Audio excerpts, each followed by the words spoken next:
Hi, ഇന്ന് വൈകുന്നേരം നമ്മൾക്ക് ചായയ്ക്ക് കുറച്ച് ഉഴുന്നുവട ഉണ്ടാക്കിയാലോ? ഈ രീതിയിൽ ഉണ്ടാക്കുകയാണെങ്കിൽ നിങ്ങൾക്ക് വൈകുന്നേരം വളരെ പെട്ടെന്ന് തന്നെ ഉഴുന്നുവട ഉണ്ടാക്കിയെടുക്കാമേ. ഒരു കപ്പ് ഉഴുന്നേ 1 മണിക്കൂർ നേരം കുതിർത്ത് വെച്ചത് ഒന്ന് മിക്സിയുടെ ജാറിലേക്ക് ഇട്ടിട്ട് നന്നായിട്ട് അരച്ചെടുക്കാം. അപ്പം നിങ്ങൾ ഈ ഉഴുന്ന് അരച്ചെടുക്കുമ്പോഴേ വെള്ളമൊന്നും ചേർക്കേണ്ട ആവശ്യമില്ല കേട്ടോ. മിക്സിയുടെ ജാറിലിട്ട് കുറേശ്ശെയായിട്ട് അരച്ചെടുത്താൽ മതി. നമ്മൾ ഉഴുന്ന് അരച്ചെടുക്കുന്നതിൻ്റെ കൂടെ തന്നെ ആവശ്യത്തിനുള്ള ഉപ്പും കൂടെ അതിൽ ചേർത്ത് കൊടുക്കാം. അപ്പം നമ്മൾക്ക് ഉഴുന്ന് അരച്ചെടുത്തതൊക്കെ ഒരു ബൗളിലേക്ക് മാറ്റി കൊടുക്കാം. നമ്മൾ മാവ് അരച്ചെടുക്കുമ്പോഴേ കുറച്ചൊക്കെ തരിതരിപ്പായിട്ടായിരിക്കും അരഞ്ഞ് കിട്ടുക. അതൊന്നും പ്രശ്നമില്ല കേട്ടോ. അരച്ചെടുത്ത മാവേ ഞാനൊരു പാത്രത്തിലേക്ക് മാറ്റി വെക്കുകയാണേ. ഇനി നമുക്ക് ഇതിലേക്ക് കുറച്ച് സാധനങ്ങളും കൂടി ആവശ്യമുണ്ടേ. അരച്ചെടുത്ത ഉഴുന്നിലേക്ക് നമ്മൾക്ക് കുറച്ച് സവാള ചെറുതായി അരിഞ്ഞതും പച്ചമുളക്, കറിവേപ്പ്, ഇഞ്ചി ഇതൊക്കെ ചെറുതായി അരിഞ്ഞതും കൂടി ചേർത്ത് കൊടുക്കണേ. എരിവിന് നമ്മൾക്ക് കുറച്ച് കുരുമുളക് ചതച്ചതും ചേർത്ത് കൊടുക്കാം. പിന്നെ ഒന്ന് ഉഴുന്നുവട ക്രിസ്പിയായി കിട്ടുന്നതിന് വേണ്ടിയിട്ട് കുറച്ച് അരിപ്പൊടിയും ചേർത്ത് കൊടുക്കാം. വല്ലപ്പോഴൊക്കെ കുട്ടികളെ എണ്ണക്കടികൾ വേണമെന്ന് പറയുമ്പോൾ ഞാൻ വീട്ടിൽ നിന്ന് തന്നെ ഉണ്ടാക്കി കൊടുക്കുക കേട്ടോ ചെയ്യാറ്. പുറത്തുനിന്ന് അങ്ങനെ വാങ്ങിക്കാറില്ല. നമ്മൾ കുറച്ച് സമയം മെനക്കെടണം എന്നല്ലേ ഉള്ളൂ. എന്നാലും കടയിൽ നിന്നൊക്കെ വാങ്ങുന്നതിനേക്കാളും നല്ലത് വീട്ടിൽ നിന്ന് തന്നെ ഉണ്ടാക്കുകയാണല്ലോ.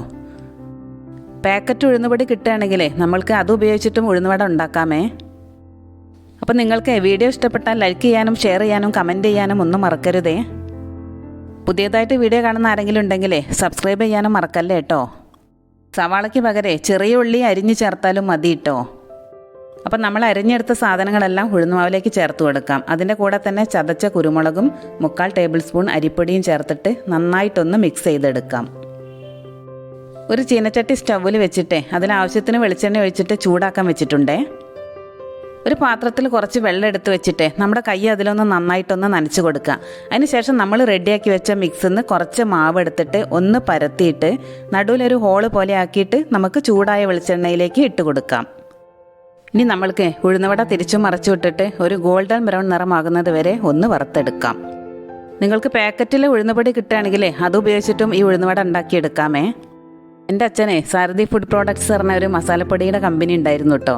അപ്പോൾ ആദ്യമൊക്കെ പെട്ടെന്ന് ഉഴുന്നുവട വേണമെന്ന് തോന്നിയാൽ അച്ഛൻ്റെ കമ്പനിയിൽ നിന്ന് തന്നെ ഉഴുന്നുപൊടി എടുക്കുകയും പെട്ടെന്ന് ഉണ്ടാക്കുകയൊക്കെ ചെയ്യായിരുന്നു. ഉഴുന്ന് കുതിർക്കാനും അരയ്ക്കാനൊക്കെ നിൽക്കാണ്ട് തന്നെ അമ്മ പെട്ടെന്ന് തന്നെ അന്നൊക്കെ ഉഴുന്നുവട ഉണ്ടാക്കി തരുമായിരുന്നു. എന്തായാലും നമ്മുടെ അമ്മമാരുണ്ടാക്കി തരുന്ന ഉഴുന്നുവടയുടെയൊക്കെ ടേസ്റ്റ് ഒന്ന് വേറെ തന്നെയാണേ. ഈ വട ഉണ്ടാക്കാൻ ഒരുപാട് വെളിച്ചെണ്ണ ഒന്നും ആവശ്യമില്ല കേട്ടോ. കുറച്ച് വെളിച്ചെണ്ണയിൽ തന്നെ നമ്മൾക്കിത് ഉണ്ടാക്കിയെടുക്കാം. അപ്പോൾ വീഡിയോ കണ്ടിട്ട് എല്ലാവരും ഇതുപോലെ ഒന്ന് ട്രൈ ചെയ്ത് നോക്കൂ കേട്ടോ. സൂപ്പർ ടേസ്റ്റാണ്. ഇത് ചട്നിയും സാമ്പാറൊക്കെ കൂട്ടി കഴിക്കുന്നവരുണ്ട് കേട്ടോ. പക്ഷേ 4 മണി ചായയുടെ കൂടെ ഇത് മാത്രം കഴിക്കാൻ തന്നെ നല്ല ടേസ്റ്റാണ്. ഈ രീതിയിൽ ഉണ്ടാക്കുകയാണെങ്കിൽ നമ്മൾ ചായക്കടയിൽ നിന്നൊക്കെ കഴിക്കുന്ന ആ ഉഴുന്നുവടയുടെ അതേ ഒരു ടേസ്റ്റ് തന്നെ നമ്മൾക്ക് കിട്ടും.